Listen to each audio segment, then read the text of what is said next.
રામ અને નર્મદરામ પછી આવે છે એક સરસ બીજા સાહિત્યકાર નંદશંકર તુળજાશંકર મહેતા. નંદશંકર તુળજાશંકર મહેતા, જેમનો જન્મ મિત્રો 21 એપ્રિલ 1835ના રોજ થયો હતો અને અવસાન થયું હતું મિત્રો 17 જુલાઈ 1905. તેમનો જન્મ ક્યાં થયો હતો? તો જન્મ થયો હતો મિત્રો સુરત અને મૃત્યુ પણ તેમનું સુરતમાં જ થયું હતું. તેમની માતાનું નામ ગંગાલક્ષ્મી છે મિત્રો. તેમના પુત્ર વિનાયક મહેતા, કહેવાય છે કે તેમણે પોતાના પિતાનું જીવન ચરિત્ર, આ વિનાયક મહેતા જે છે ને તેમણે નંદશંકર મહેતા વિશેનું જીવન ચરિત્ર લખ્યું છે. ઓકે, હવે પુત્રના એ પુત્ર વિનાયક મહેતાના પુત્ર કોણ? તો ભાઈ કે ડૉક્ટર સુમંત મહેતા, એ એમના પૌત્ર થાય નંદશંકર મહેતાના. નંદશંકર મહેતા પોતે કઈ જ્ઞાતિએ કેવા હતા? તો ભાઈ નાગર બ્રાહ્મણ હતા. હવે એમના વિશે થોડીક ચર્ચા કરીએ. 10 વર્ષની વયે તેમણે અંગ્રેજી માધ્યમમાં અભ્યાસની શરૂઆત કરી હતી. 1855માં તેમણે એક સ્ત્રી સાથે, એટલે કે જેનું નામ છે નંદ ગૌરી સાથે લગ્ન થયા બાદ તેઓ એ જ શાળામાં પાછા સહાયક શિક્ષક તરીકે જોડાયા. ઓકે, તેમની કુશળતા, એટલે કે એમનું જે ટેલેન્ટ હતું એ જોઈને સરકારના પાઠ્યપુસ્તક મંડળના સભ્ય સર થિયોડોર હોપ, જેમણે સનદી સેવામાં તેમને જોડાવા સમજાવ્યા અને તેઓ અંકલેશ્વર ખાતે મામલતદાર તરીકે પણ જોડાયા. જો તમારું જે સપનું છે એક મામલતદાર બનવાનું, તો અહીંયા મામલતદાર પણ પોતે બને છે. ક્લિયર? ચાલો હવે આપણે જોઈએ કે તેમણે દુર્ગારામ મહેતા, દલપતરામ અને અન્ય 2 સહકાર્યકરો સાથે મળીને માનવ ધર્મ સભાની તેમણે સ્થાપના કરી હતી. કોણે? આ નંદશંકર મહેતાએ. અને જે સામાજિક અને ધાર્મિક સુધારાઓ પર કામ કરતી હતી અને તેઓ બુદ્ધિવર્ધક સભાના પણ સભ્ય હતા. ઓકે, જેની સ્થાપના મુંબઈમાં 1851માં થઈ હતી. આ બુદ્ધિવર્ધક સભાની આપણને ખ્યાલ જ છે. હવે વાત કરીએ આગળ. 1880માં તેઓ કચ્છના દિવાન પદે રહ્યા અને 1883માં ગોધરામાં સહાયક પોલિટિકલ એજન્ટ તરીકે પણ રહ્યા. તેમની નિમણૂક કહેવાય છે એજન્ટ તરીકે થઈ.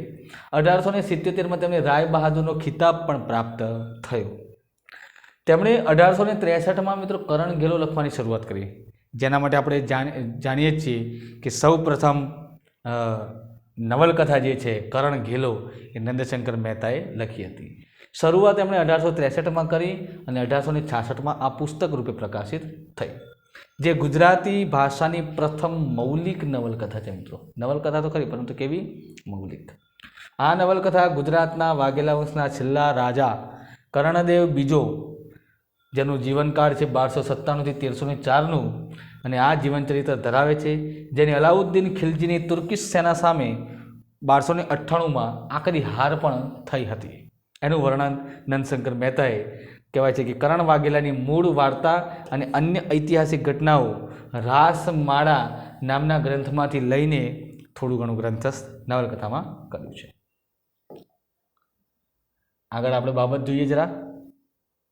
આ નવલકથાના પ્રકાશનમાં 2 વર્ષ બાદ મુંબઈના આ નવલકથાના પ્રકાશન જે થયું એના 2 વર્ષ બાદ મુંબઈના પારસી થિયેટર ઓફ બોમ્બે તે પરથી એક નાટક પણ રજૂ કર્યું હતું. શું? તો કે ભાઈ ગુજરાતનો છેલ્લો રાજા કરણ ઘેલો, આવી એક નાટક પણ રજૂ કર્યું હતું આ કરણ ઘેલો નવલકથા પરથી. બરાબર. આ નવલકથાનો મરાઠી અનુવાદ મરાઠી સામયિક વિવિધ જણાન, શું છે? વિવિધ જણાન, એ સામયિકમાં પણ પ્રકાશિત થયું છે. વિસ્તારમાં એ ધારાવાહિક રૂપે પ્રસિદ્ધ થયું હતું. 2015માં તુલસી વત્સલ અને અબાન મુખર્જી, નામ અહીંયા જરા ઠીક કર્યું હતું, તુલસી વત્સલ અને અબાન મુખર્જી દ્વારા આ પુસ્તકનો અંગ્રેજીમાં અનુવાદ કરવામાં આવ્યો અને પેંગ્વિન બુક્સ ઇન્ડિયાના વાઇકિંગ પ્રકાશન વિભાગ દ્વારા તેનું પ્રકાશન પણ કરવામાં આવ્યું.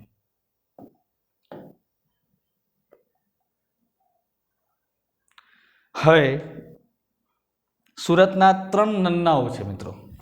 આ પરીક્ષામાં પૂછાયું છે કે સુરતના કયા 3 નન્નાઓ પ્રખ્યાત છે. તો તેમાંના એક નન્ના છે નર્મદ. આ નન્ના એટલે શું છે પાછું એ પણ તમે સમજાવું. અત્યારે આપણે નવલરામ લક્ષ્મીરામ પંડ્યાને ભણવાના છે, પણ આ નન્ના એટલે શું છે? તો નન્ના એટલે કે નથી શરૂ થતા નામ, એટલે કે એમાં નર્મદનું નામ નથી આવી ગયું, એટલે પહેલાં એક આવી ગયા નર્મદ. બીજા નથી શરૂ થતું નામ હમણાં ભણ્યા આપણે નર્મદા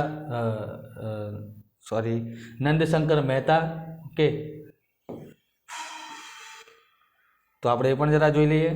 નંદશંકર મહેતા. અને ત્રીજા આવ્યા નવલરામ. આ ત્રણેય નથી શરૂ થતા નન્નાઓ છે ને દુર્ગારામના શિષ્યો છે ત્રણેય. ઓકે, તો એ બાબત સાથે મારે તમને જરા જણાવવું હતું, એટલા માટે મેં તમને કીધું. ઓકે,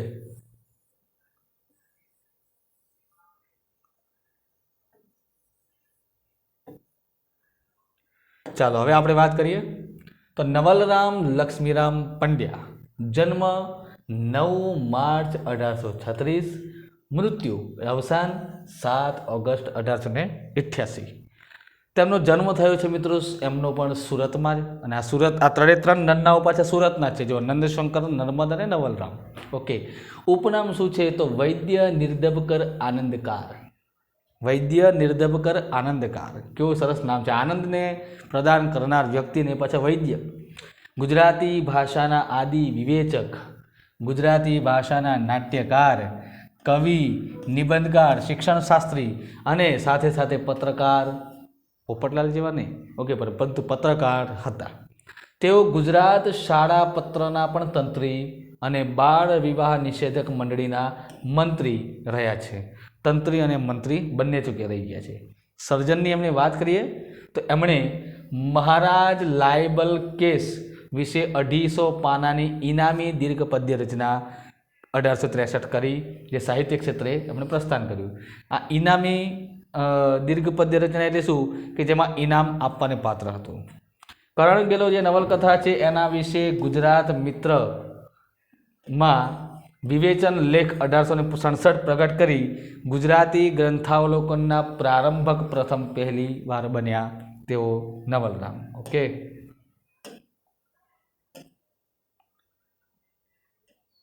ફ્રેન્ચ નાટ્યકાર મોલિયરના નાટકના અંગ્રેજી ભાષાંતર મૂક ડોક્ટર ઉપરથી સૂચિત હાસ્ય નાટક ભટ્ટનું ભોપાળું 1867 એમણે લખ્યું. આ બહુ પ્રખ્યાત એમનું નાટક છે, ભટ્ટનું ભોપાળું, જે આનંદલક્ષી છતાં તત્કાલીન સામાજિક કુરિવાજો પરના એમના કટાક્ષને કારણે હેતુ પ્રધાન બન્યું.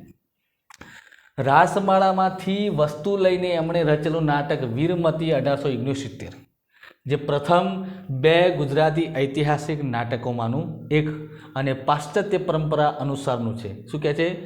એમણે રચેલું નાટક વીરમતી 1869 અને પ્રથમ 2 ગુજરાતી ઐતિહાસિક નાટકોમાંનું, જે 2 ઐતિહાસિક નાટકો હતા એમાંનું એક અને પાશ્ચાત્ય પરંપરા વેસ્ટર્ન સ્ટાઇલને અનુસરનારું છે. અકબર શાહ અને બિરબલ જે નિમિત્તે હિન્દી કાવ્ય તરંગ, આવું સરસ મજાનું એમણે પણ લખ્યું છે. જો શું છે? અકબર શાહ અને બિરબલ નિમિત્તે હિન્દી કાવ્ય તરંગ, જે ગુજરાત શાળા પત્રમાં હપ્તાવાર પ્રકાશિત 1870-80, બરાબર. આ હપ્તાવાર એટલે કે સાપ્તાહિક સ્વરૂપે.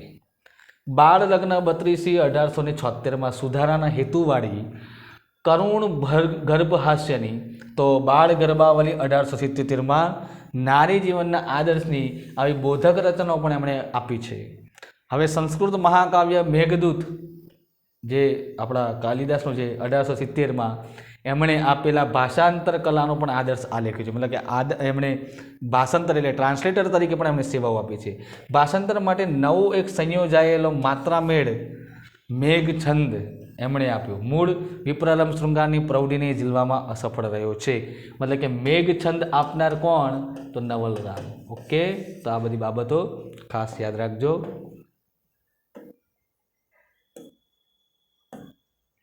ઓકે, કવિ જીવન 1888 એમણે નર્મદના જીવન અને સાહિત્યનું નિરૂપણ કર્યું છે. આ પણ એક બાબત ખાસ યાદ રાખી લેજો. ક્લિયર? ચાલો, એમણે ઇંગ્રેજ લોકનો સંક્ષિપ્ત ઇતિહાસ, ઇંગ્રેજ એટલે કે અંગ્રેજ, એવું નામ એવું ઇંગ્રેજ આપ્યું છે, બરાબર, કેમ કે તળપદી ભાષા છે. 1880થી 87માં એમનો ઇતિહાસ એમણે પ્રકાશિત કર્યો. ગુજરાત શાળા પત્રમાં હપ્તાવાર લખ્યો હતો, જેનું ગ્રંથસ્થ સંપાદન જે છે એ 1924માં બળવંતરાય ઠાકોરે કર્યું. તો એક આ બાબત અહીંથી લઈ અને અહીંથી સુધી તમારે હાઇલાઇટ રાખવાની રહેશે. એમણે પ્રેમાનંદકૃત કુંવરબાઈનું મામેરું જે છે એનું પણ સંપાદન કર્યું છે, તો એ પણ ખાસ યાદ રાખજો, કેમ કે કુંવરબાઈનું મામેરું સાથે કેટલા વ્યક્તિઓ સંકળાયેલા છે. નરસિંહ મહેતા પહેલાં, પ્રેમાનંદ બીજા, દલપતરામ ત્રીજા, ચોથા આ. ઓકે, એમના સમગ્ર સાહિત્યનું જે સંકલન જે છે કરીને ગોવર્ધન રામે નવલ ગ્રંથાવલી પણ 1891 નામે સંપાદન કર્યું છે. કોનું? આમનું, નવલરામનું. ઓકે, હીરાલાલ શ્રોફે નવલ ગ્રંથાવલીની શાળોપયોગી આવૃત્તિ 1911 અને નરહરિ પરીખે તારણરૂપ નવલ ગ્રંથાવલી 1937 નામે સંપાદનો કર્યા છે. આમાંથી અમુક જે બાબતો જે છે હાઇલાઇટ કરું છું એટલા માટે કે તમારે વધારે કરવાની છે. આ એટલું બધું પૂછાય એમ નથી, પરંતુ આ એક અને આ એક વધારે પૂછાય એમ છે. એક આ પણ વિજયરાય વૈદ્યે નવલરામનું જીવનચરિત્ર શુક્ર તારક 1944માં એમણે આ લખ્યું છે. ઓકે, ચાલો આગળ જઈએ આપણે. તો હવે આવે છે એક બીજા સાહિત્યકાર દુર્ગારામ મંછારામ મહેતાજી.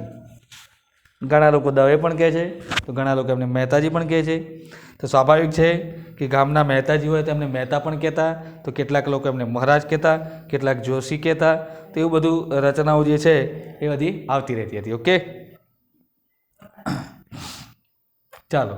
તો દુર્ગારામ મંછારામ દવે ઉર્ફ દુર્ગારામ મહેતાજી, તેમના વિશે વાત કરીએ તો 25 ડિસેમ્બર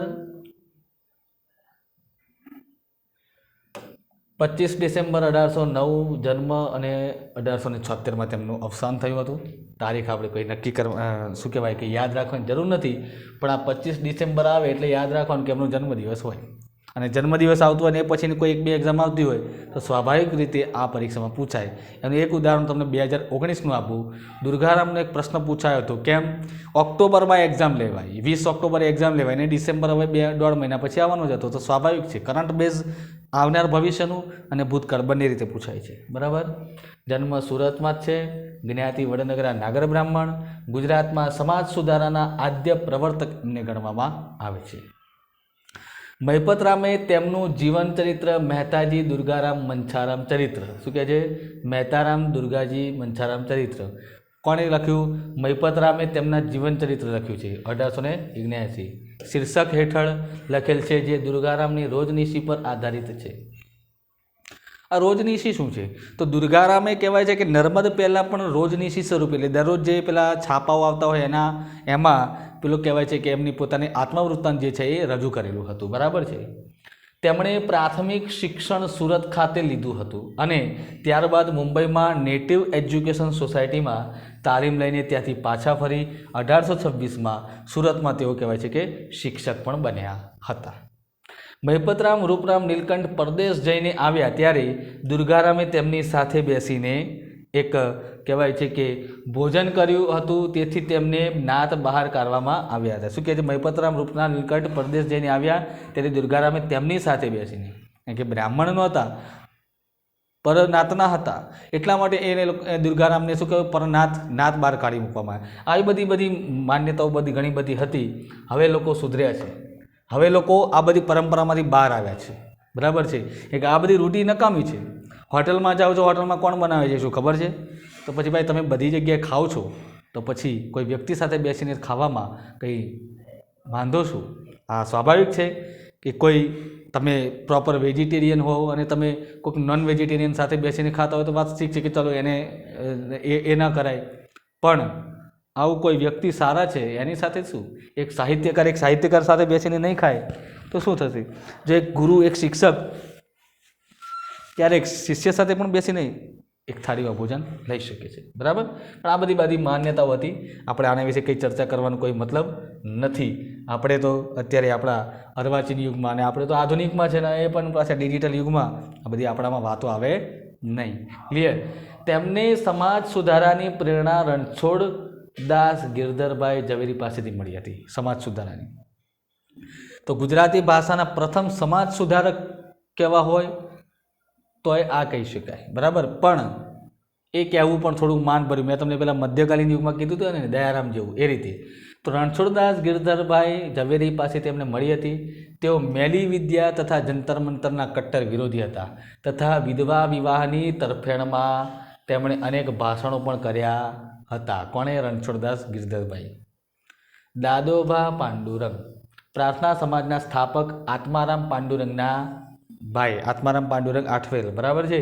તેમની સુધારક પ્રવૃત્તિના મુખ્ય ટેકેદાર હતા આપણા દુર્ગારામ મહેતાજી. તેમણે 22 જૂન 1844ના રોજ સુરતમાં માનવ ધર્મસભા નામની સંસ્થા સ્થાપી હતી. 1844ના રોજ સુરતમાં માનવ ધર્મસભાની સ્થાપના કરી હતી. આ સભાનો મુખ્ય ઉદ્દેશ શું હતો? તો ભાઈ નાત જાતના ભેદભાવો દૂર કરી વિધવા વિવાહને ઉત્તેજન આપવાનો. આ ખાસ યાદ રાખજો કે આ માનવ ધર્મસભાનો મેન ઉદ્દેશ શું હતો? વિધવા વિવાહને ઉત્તેજન આપવાનો અને નાત જાતને દૂર કરવાનો. કેમ કે દુર્ગારામની સાથે એવું થયું હતું, એટલા માટે કે શું કીધું એમણે? માનવ એ જ ધર્મ, એટલા માટે એનું નામ આપ્યું માનવ ધર્મ. દુર્ગારામે 10 ફેબ્રુઆરી 1843ના રોજ દાદોબા પાંડુરંગના સૂચનો સહિત માનવ ધર્મ સભાના 7 મૂળભૂત સિદ્ધાંતો રચ્યા, જે નીચે મુજબ હતા. હવે જોઈએ આપણે કયા છે એ મુજબો. ચાલો, તો એક શું છે? તો ભાઈ સૃષ્ટિનો સર્જનહાર પરમેશ્વર એક જ છે. બધા મનુષ્યોની જાતિ એક જ છે. મેં તમને કીધું હતું એ જ રીતે બધા મનુષ્યોને એક જ ધર્મ છે, પરંતુ પોતપોતાના અલગ ધર્મ માનવા તે એમનો અભિગમ છે, બરાબર. એ સ્વતંત્રતા મળેલી છે. માણસને ગુણોથી ઓળખી શકાય, તેના ગુણ પરથી નહીં. ઓકે. વિવેકને અનુસરીને દરેક માણસે પોતાના કર્મો કરવા જોઈએ. ઈશ્વરની કૃપા મેળવવા માટે ભક્તિ કરવી, સત્યનો જ હંમેશા બોધ આપવો. ઈસવીસન 1846માં દાદોબા પાંડુરંગની બદલી મુંબઈ ખાતે થતાં અને ત્યારબાદ 1850માં દુર્ગારામની બદલી કહેવાય છે કે રાજકોટ ખાતે થતાં આ માનવ ધર્મસભાની જે પ્રવૃત્તિ હતી એ વધારે ચાલી શકી નહીં અને 1860માં નિવૃત્ત થઈને દુર્ગારામ મહેતાજી પાછા સુરત ફર્યા અને તેઓ દર અઠવાડિયે ગુજરાત મિત્ર નામનું એક પત્ર આવતું હતું, અખબાર, અને આ અખબારમાં વિવિધ વિષય પર તેમણે લેખો પણ લખ્યા હતા. તો આ બધી બાબતો વચ્ચે દુર્ગારામ મહેતાજી સારા એવા સાહિત્યકાર તરીકે ઉભરી આવ્યા. હવે એક એવા સાહિત્યકારની વાત કરીએ છીએ કે જે સૌપ્રથમ પરદેશ એટલે કે વિદેશ ગયેલા હોય એવા સાહિત્યકારની વાત છે. અને આ પરીક્ષામાં પૂછાયું છે કે નીચેમાંથી કયા એવા સાહિત્યકાર છે કે જે સૌપ્રથમ વિદેશની યાત્રા કરીને આવ્યા હતા? તો એ છે મહિપતરામ, રૂપરામ, નીલકંઠ. ઓકે. તો આ મહિપતરામ, રૂપરામ, નીલકંઠ વિશે જરા વાત કરીએ તો જન્મ છે તેમનો સુરતમાં 3 ડિસેમ્બર 1829ના રોજ જન્મ થયો. જ્ઞાતિએ વડનગરા નાગર બ્રાહ્મણ છે. માતાનું નામ તેમનું ગિરિજા ગૌરી, પુત્રનું નામ છે મિત્રો રમણભાઈ નીલકંઠ. અને આ બધું આમનો આખું પરિવાર જે છે મિત્રો સાહિત્યકારો જ છે. જો રમણભાઈ નીલકંઠ પણ સાહિત્યકાર, એમની પુત્રવધુ એટલે કે રમણભાઈની પત્ની એ પણ સાહિત્યકાર, પૌત્રી એટલે કે રમણભાઈની પુત્રી અને મહિપતરામની પૌત્રી વિનોદિની નીલકંઠ એ પણ સારા એવા સાહિત્યકાર. એમના પ્રપૌત્ર એટલે કે રમણભાઈના વિનોદિની નીલકંઠના પણ પૌત્ર કહી શકાય, તો એનું નામ છે પીકો અય્યર. ઓકે. જે બ્રિટિશ પ્રવાસ લેખક તરીકે જાણીતા છે. ઓકે. આ વિનોદિની નીલકંઠના પુત્ર થાય, પ્રપૌત્ર એટલે. જ્યારે તેઓ 4 વર્ષના હતા, કોણ? મહિપતરામ, ત્યારે તેમનું સગપણ છે 3 વર્ષની કન્યા પાર્વતી કુંવર સાથે થયું હતું, એટલે કે સગાઈ નક્કી કરેલી હતી. ઓકે. હવે એમાં બીજી પણ એક બાબત છે કે ગુજરાતી કેળવણીકાર, સુધારક, નવલકથાકાર અને ચરિત્રકાર તરીકે તેમનું નામ એક જાણીતું છે, બરાબર. તેમણે પ્રાથમિક શિક્ષણ જે છે સ્થાનિક ગામઠી શાળામાં ગોપીપુરા સુરતમાં પૂર્ણ કર્યું. ગોપીપુરા ગામઠી શાળા આપણે નંદશંકર નર્મદની પણ વાત કરી હતી તે રીતે પ્રાણ કર્યું, જે પ્રાણશંકર મહેતાની શાળા તરીકે ઓળખાતી હતી.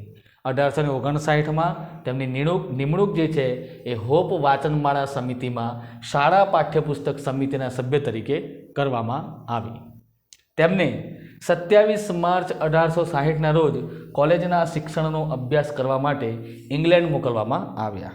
13 એપ્રિલ 1860ના રોજ ઇંગ્લેન્ડથી તેઓ પરત આવ્યા.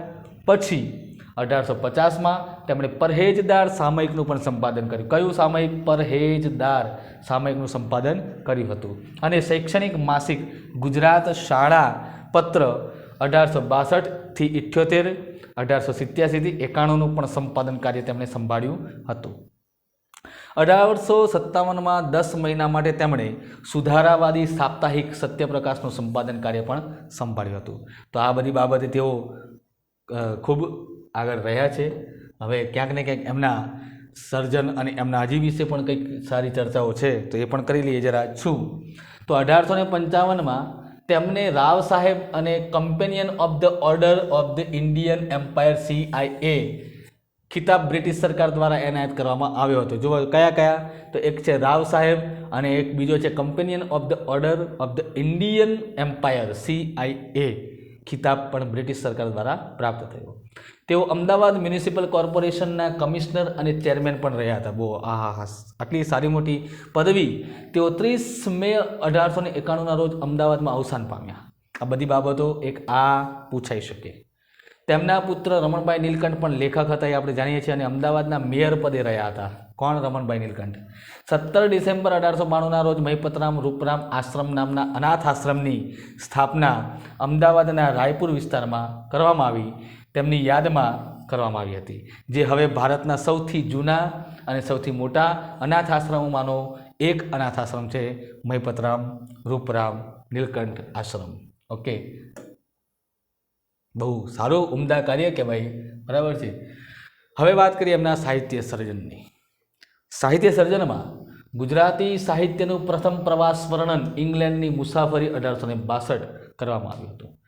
ગુજરાતી ભાષાનું પ્રથમ જીવન ચરિત્ર પણ તેમણે લખ્યું છે, કરસનદાસ મૂળજી ચરિત્ર. આ પરીક્ષામાં હજી પૂછાયું નથી, આ સંભાવના પૂરેપૂરી ખરી. આ તો ચવાઈ ગયેલો પ્રશ્ન છે, એટલે એવું ચોકડી મારો એટલે દેટ મીન્સ તમારે સ્કીપ નથી કરવાનું. જે નવા વિદ્યાર્થીઓ છે એને તો યાદ કરવાનું રહેશે. પાર્વતી કુંવર આખ્યાન 1881 તેમના પત્નીનું જીવન ચરિત્ર છે. ત્યારબાદ અકબર ચરિત્ર 1887, જે અકબરનું ઐતિહાસિક જીવન ચરિત્ર છે, જે મોટેભાગે અકબરનામાના ગુજરાતી અનુવાદ પર આધારિત છે. અકબરનામા જે લખાયું હતું એનું ગુજરાતી અનુવાદ. તેમની પ્રારંભિક, મૂળભૂત અને ઐતિહાસિક મહત્વ ધરાવતી ગુજરાતી સાહિત્યની 3 નવલકથાઓ આ મુજબ છે. કઈ કઈ જરા જોવો. હવે એક છે મિત્રો સાસુ વહુની લડાઈ, એક છે સાસુ વહુની લડાઈ, જે 1866માં પ્રકાશિત થઈ હતી, જે ગુજરાતી સાહિત્યની પ્રથમ એવી રચના છે, સામાજિક નવલકથા, કે જેની અંદર સાસુ અને વહુનું નિરૂપણ છે. એટલા માટે એનું નામ આપ્યું છે સામાજિક નવલકથા. સગરા જેસંગ 1880 અને વનરાજ ચાવડો 1881, આ 3 એમની મહત્વની નવલકથાઓ છે. તેમણે લોકકલા ભવાઈના 19 વેશો અંગેનો પ્રથમ સંગ્રહ ભવાઈ સંગ્રહ તરીકે એમણે રજૂ કર્યો છે. ભવાઈ તો સહિત ઠાકર સાથે સમાપ્ત થઈ છે, પરંતુ 14મી સદીના 13મી સદીના ભવાઈ પછીના કહેવાય છે કે આ 18મી 19મી સદીમાં લાવવામાં આવ્યું.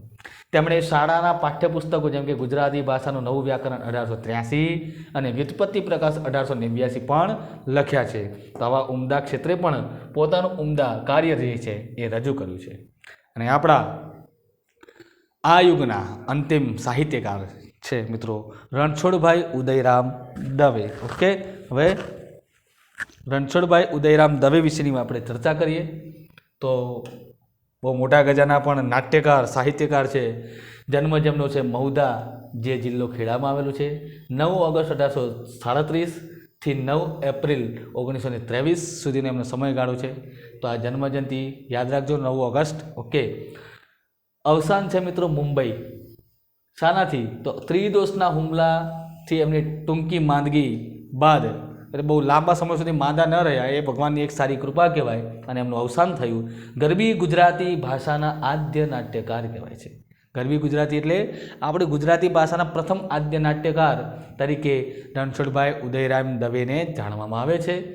નાટ્ય લેખક, નિબંધકાર અને પિંગળ શાસ્ત્રી, આ 3 ક્ષેત્રે એમનું મહત્વનું પ્રદાન રહ્યું છે. પ્રાથમિક શિક્ષણ જે છે એ ખાસ કરીને એમણે લીધું હતું આ ખેડા જિલ્લાના મહુધામાં. ઓકે, અને 1852માં અંગ્રેજીના અભ્યાસાર્થે ક્યાં ગયા? નડિયાદ, જેને સાક્ષર નગરી તરીકે ઓળખાય છે.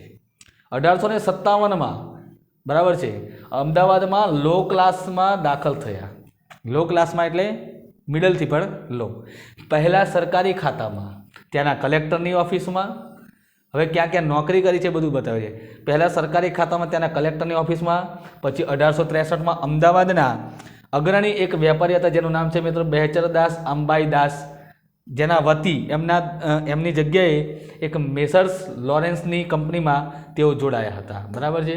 ન વંચાતું હોય તો ફરીથી એક વખત વાંચી લો કે અમદાવાદના જે અગ્રણી વેપારી હતા બહેચરદાસ અંબાઈદાસ વતનીના મેસર્સ લોરેન્સની કંપનીમાં કહેવાય છે જોડાવા માટે ક્યાં ગયા હતા? મુંબઈ. ઓકે, ચાલો આગળ જઈએ આપણે. કહેવાય છે કે એ જ પછી મુંબઈમાં ગયા પછી મુંબઈમાં જ કહેવાય છે કે ગોંડલ, પાલનપુર અને ઈડર રાજ્યના મુંબઈ ખાતેના જે પ્રતિનિધિઓ હતા એમના તરીકેની પણ એમણે કામગીરી ત્યાં રહીને કરી. મુંબઈ નિવાસ દરમિયાન મનસુખરામ ત્રિપાઠી સાથે એમનું મિલન થયું અને ખૂબ જ અનન્ય સારી એવી મૈત્રી પણ એમનું થઈ. 1884માં કચ્છ નરેશ મહારાવ શ્રી ખેંગારજી સવાઈ બહાદુરે પહેલાં હુઝુર આસિસ્ટન્ટનું અને ત્યારબાદ કહેવાય છે પ્રધાન પદનું એમને માન પદ આપ્યું. ઓકે, અને 1904માં તેઓ ત્યાંથી નિવૃત્ત થયા.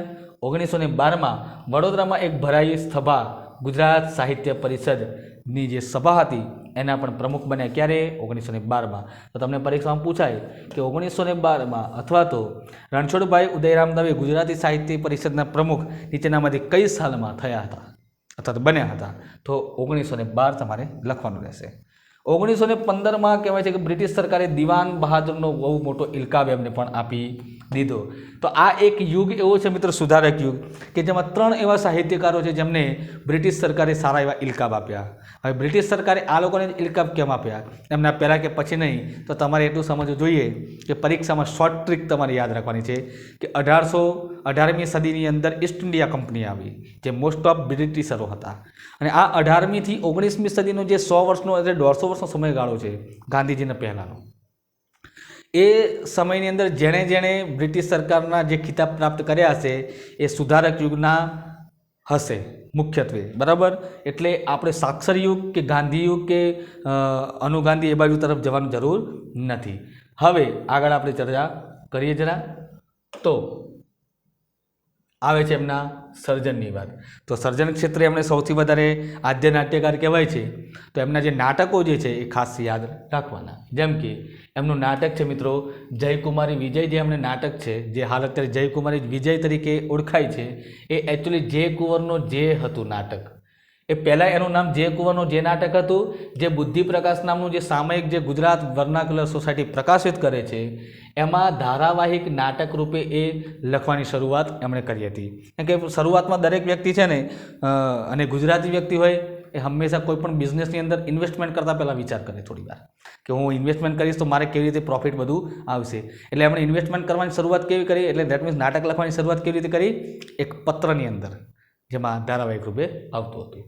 અને આ જે કુંવરનો જે નાટક જે છે એ આધુનિક ગુજરાતી ભાષામાં લખાયેલ પ્રથમ શિષ્ટ નાટક બન્યું. શિષ્ટ એટલે કેવું? મૂળ ગુજરાતી, જે આપણે બધા જાણતા હોય એવી ગુજરાતી, ના કે તળપદી. આ તળપદીમાં લખાયેલું નથી, મૂળ શિષ્ટ ગુજરાતીમાં બન્યું. આ નાટક જે કુમારનો જે નાટક છે એ પાછળથી જયકુમારી વિજય નાટક નામથી પ્રગટ કરવામાં આવ્યું.